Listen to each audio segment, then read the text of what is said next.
বাইরে বিসমিল্লাহ করে সার দোয়ানে যায় বইয়া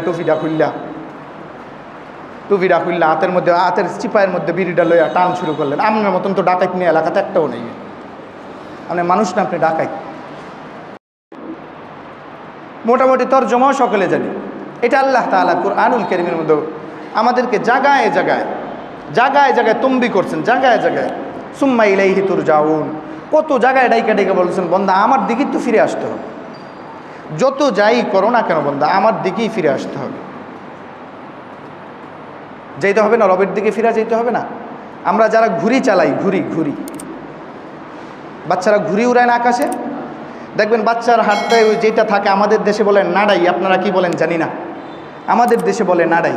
ও নাড়াইয়ের মধ্যে যত সুতা থাকে সব সুতা ওই যে ঘুড়ি চালাচ্ছে সে ছেড়ে দিচ্ছে, ঘুড়িওয়ালা ছেড়ে দিচ্ছে, ছাড়ে আর বলে যাও তুমি যত দূর যাও সমস্যা নাই, হাতের ঘুড়ি আবার সন্ধ্যায় হাতেই ফিরে নিয়ে আসবে।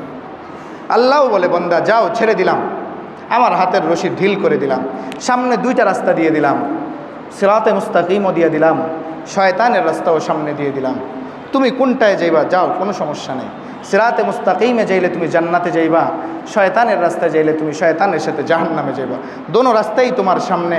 মনে রাখবা বন্দা, তোমার হায়াত যেই দিন শেষ হবে সেই দিন আমি আমার নাড়াই দইরা যখন টান দিব, যখন তুমি যতই ক্ষমতা দেখাও, তুমি যতই ক্ষমতাশীল হও, তুমি যতই পাওয়ারফুল হও, বিশ্বের হাজার কোটি টাকা ব্যয় করে তুমি 1 সেকেন্ড তোমার হায়াত বাড়াইতে পারবে না।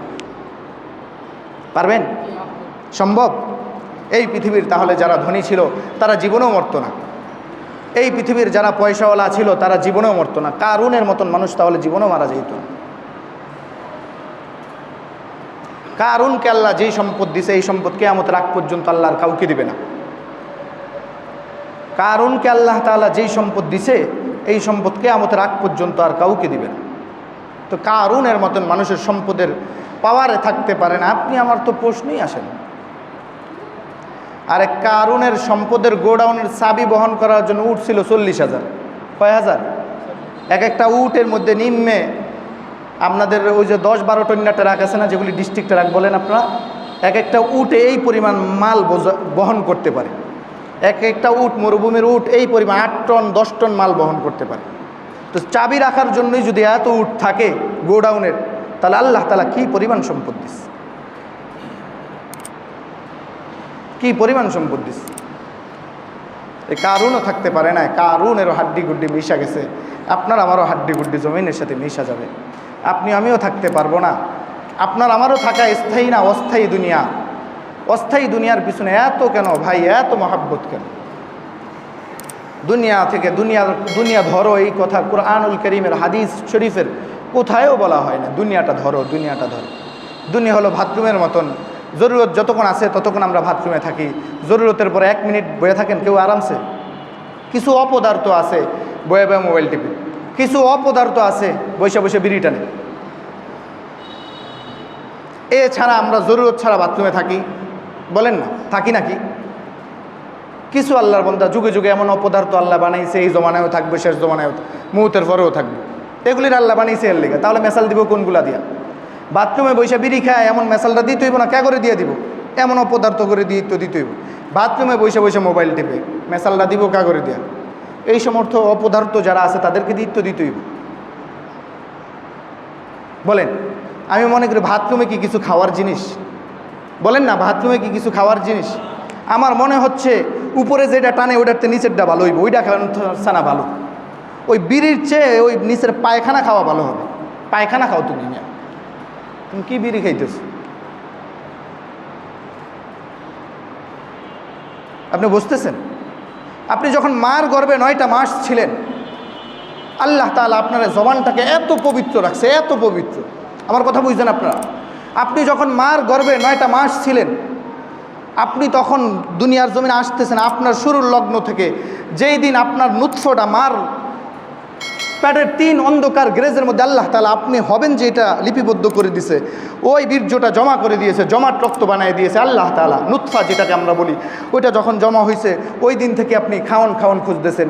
ওই দিন থেকে মার ওই মরক্ত পচা রক্তগুলাই আপনি খাওয়া শুরু করছেন, মার রক্তগুলো আপনি খাওয়া শুরু করছেন। যেই দিন বাচ্চা গর্ভে আসে ওই দিন থেকে মহিলাদের মাসিক বন্ধ হয়ে যায় না? জানেন না আপনারা? জানেন না এই কথা?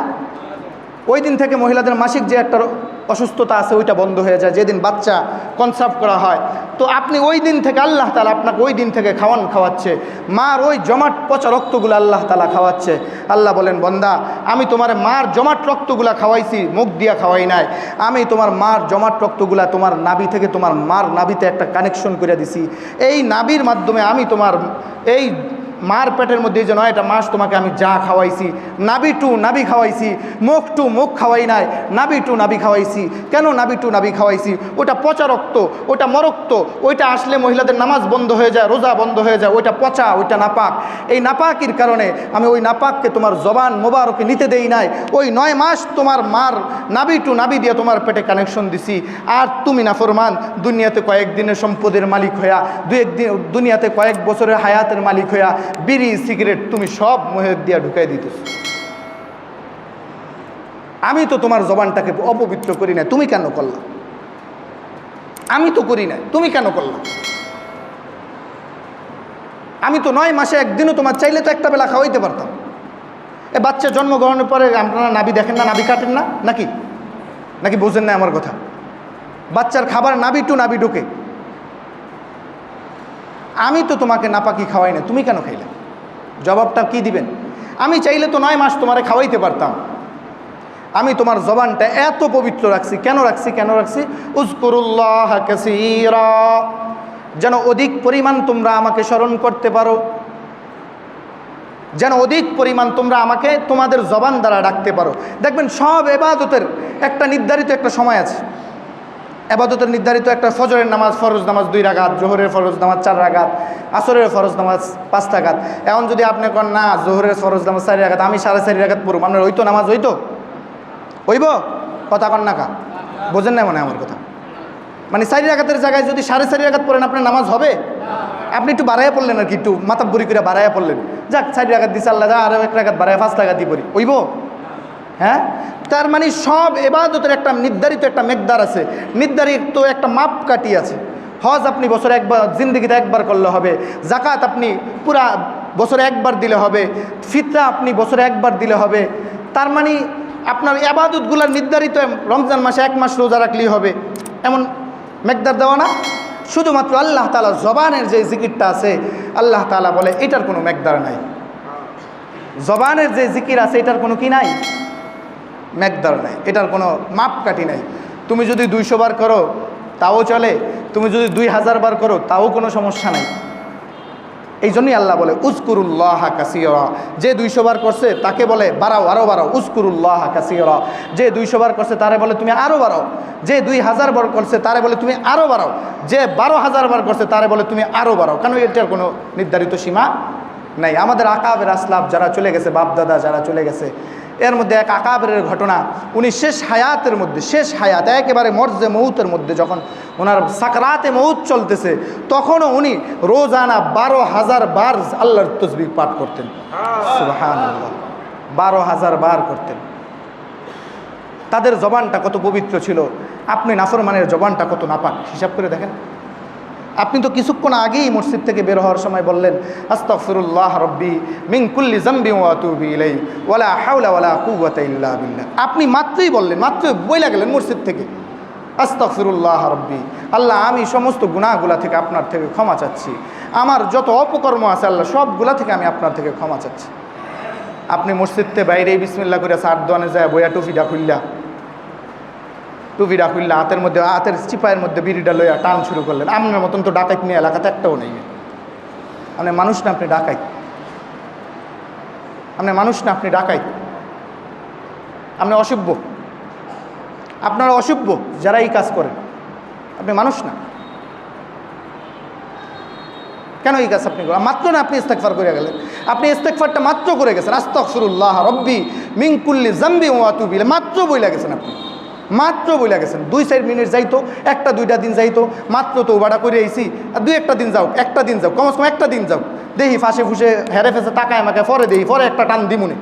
হায় ভাই, আল্লাহর কি অবাক মানুষ, কেমনে এই কাজটা আপনি করলেন? মাত্র তওবা করে গেলেন, মাত্র আল্লাহর কাছে রোনা জারি আপনি করে গেলেন, মাত্রই আপনি কান্নাকাটি করে গেলেন। আপনি আবার যায় কেমনে ওই নাপাকি আপনি মুখে নেন? কেন নেবেন? কেন খাবেন বাবা? এটা তো খাওয়ার জিনিস না, এটা খাওয়ার জিনিস না। এটা সম্পর্কে আল্লাহ তাআলা সূরাতুল গাশিয়া, আপনি মনে করতেছেন হুজুর মানে বাড়ায় কইতেছে, কুরআনুল কারীমের মধ্যে সূরাতুল গাশিয়ার মধ্যে আছে।